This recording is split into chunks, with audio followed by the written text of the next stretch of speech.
There is a quiet kind of exhaustion that comes from replaying conversations in your mind long after they've ended. It happens late at night, when the world is quiet and your thoughts are loud. It happens in the shower, in traffic, while brushing your teeth, when your body is on autopilot but your mind is stuck somewhere in the past. You suddenly remember something you said days ago, weeks ago, maybe even years ago. And your brain asks the same question it always does. Why did I say that? For people who overthink every conversation they've ever had, words don't simply disappear after they are spoken. They linger. They echo. They replay themselves over and over, changing slightly each time, growing heavier with every repetition. A simple sentence becomes a source of doubt. A casual joke turns into a possible mistake. A neutral reaction becomes proof that something went wrong. And slowly, without realizing it, everyday interactions begin to feel like emotional minefields. Overthinking conversations is not about being dramatic. It is not about wanting attention. It is not about being weak. It is usually the result of a mind that learned, very early on, that social safety was never guaranteed. Somewhere along the way, this person learned that saying the wrong thing could lead to embarrassment, rejection, disappointment, or emotional distance. And so, their brain adapted. It became hypervigilant. It learned to scan every interaction for danger. It learned to analyze tone, facial expressions, pauses, and reactions. It learned to store memories of awkward moments and replay them as warnings. It learned to ask, "Was that okay?" again and again, just to feel safe. For many people who overthink conversations, this pattern begins in childhood or adolescence. Maybe they grew up in an environment where criticism was common and praise was rare. Maybe their feelings were dismissed. Maybe they were teased for being too sensitive or too quiet. Maybe they learned that expressing themselves honestly led to conflict. Maybe they were the kid who always tried to keep the peace. So they became careful. They learned to read the room before speaking. They learned to adjust their personality depending on who they were with. They learned to prioritize other people's comfort over their own authenticity. And while this skill helped them survive emotionally, it also taught them that being themselves was risky. As adults, this shows up in subtle ways. They replay conversations in their head while walking home. They reread text messages multiple times before sending them.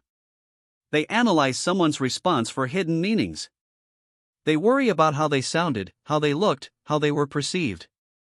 They mentally rewrite what they should have said. Even positive interactions are not safe from overthinking. Someone compliments them, and they wonder if it was genuine. Someone laughs, and they wonder if it was polite.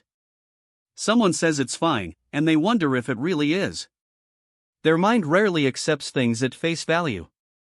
At the core of this behavior is often anxiety mixed with a deep desire for connection. Overthinkers usually care deeply about people. They want to be liked. They want to be understood. They want to avoid hurting anyone. They want harmony. And because relationships matter so much to them, they treat every interaction as if it carries enormous emotional weight. To their brain, every conversation feels like a test. Did I pass? Did I fail? Did I say too much? Did I say too little? Did I sound weird? Did I seem boring? Did I disappoint them? This constant self-monitoring is exhausting. But why doesn't the mind just let things go? Because for overthinkers, uncertainty feels dangerous. When you don't know what someone thinks about you, your brain fills in the blanks. And anxious brains rarely fill them in with kindness. They assume the worst. They imagine rejection. They replay moments searching for proof that they messed up. This is called rumination, repetitive thinking focused on perceived mistakes or threats. Rumination gives the illusion of control. It feels like, if I think about this enough, I'll figure it out. I'll prevent it from happening again. But in reality, it rarely leads to clarity. It leads to more doubt. More fear. More self-criticism. Over time, this pattern affects how people see themselves. They begin to believe they are socially awkward. They begin to believe they are annoying. They begin to believe they are too much or not enough. They begin to doubt their instincts. They begin to censor themselves. Some become quieter. Some become overly agreeable. Some become people pleasers. Some avoid social situations entirely. Not because they don't want connection. Because connection feels emotionally dangerous. In relationships, this can create invisible walls. Overthinkers may seem present, but inside, they are constantly evaluating themselves. They may struggle to be fully in the moment because part of their mind is busy monitoring how they are doing. They may hesitate to express needs or boundaries because they fear upsetting others. They may apologize excessively. They may seek reassurance often, even when nothing is wrong. They might ask, "Are you mad at me? Did I say something wrong? Was that okay?" And even when they receive reassurance, it often fades quickly. The doubt comes back. This can strain relationships, not because overthinkers are difficult, but because they are emotionally tired. They carry invisible pressure everywhere they go. There is also often a link between overthinking conversations and perfectionism. Many overthinkers hold themselves to impossible social standards. They believe they must always say the right thing, respond perfectly, be emotionally intelligent at all times, never be awkward, never be misunderstood, never disappoint anyone. But humans are messy communicators. We stumble over words. We misunderstand each other. We say things we regret. We get tired. We have off days. Expecting perfection in human interaction is setting yourself up for constant disappointment.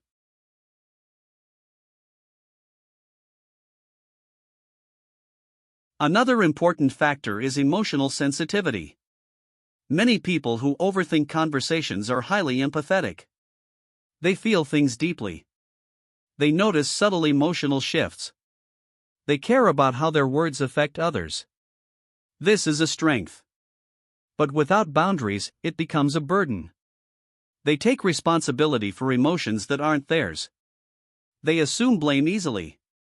They internalize conflict. They personalize neutral behavior. If someone is quiet, they assume it's their fault. If someone is distant, they assume they caused it. If someone seems distracted, they assume they were boring. Their mind always turns inward. So how does healing begin? It starts with understanding that overthinking is not a personality flaw. It is a learned coping mechanism. It developed to protect you. It tried to keep you safe in environments where emotional safety felt uncertain. You are not broken. You adapted. But what once protected you may now be hurting you. Healing begins when you learn to challenge the stories your mind tells you. When you catch yourself replaying a conversation, ask gently, "What actual evidence do I have that I did something wrong? Is there another possible explanation? Would I judge a friend this harshly? Am I assuming thoughts I cannot know?" Most of the time, you will realize that your fear is based on imagination, not reality. It also helps to practice self-compassion. Instead of saying, "Why am I like this?" try saying, "I'm doing my best." Instead of saying, "I'm so embarrassing," try saying, "I'm human." Instead of saying, "They probably hate me," try saying, "I don't know that." And it's okay. Learning to tolerate uncertainty is key. You will never know exactly what everyone thinks about you. No one does. And that is not a problem. It is part of being alive. The goal is not to control perception. The goal is to live honestly. Another powerful step is learning to stay present. When you notice yourself mentally replaying, gently bring yourself back to now. Feel your breath. Notice your surroundings. Remind yourself that the moment is over. You survived it. You are safe. You can also practice trusting your intentions. If you spoke with kindness, respect, and honesty, that is enough. You do not need to be perfect to be worthy of connection. And perhaps most importantly, healing involves rebuilding your relationship with yourself. Many overthinkers grew up learning to doubt themselves. Healing means learning to become your own ally instead of your own critic. It means learning to sit with yourself and say, I'm on your side. You don't need to replay every conversation to be a good person. You don't need to analyze every word to deserve love. You don't need to be flawless to belong. You are allowed to take up space. You are allowed to be imperfect. You are allowed to grow. Overthinking every conversation is often a sign of a sensitive, thoughtful, caring mind that learned to survive by being alert. But you are no longer in those old environments. You are no longer powerless. You are allowed to relax. Slowly. Gently. At your own pace. And one day, you may notice something quietly beautiful. You'll finish a conversation. You'll walk away. And for once, you won't replay it. You'll simply live. Because you've learned that you are enough, even without constant self-examination.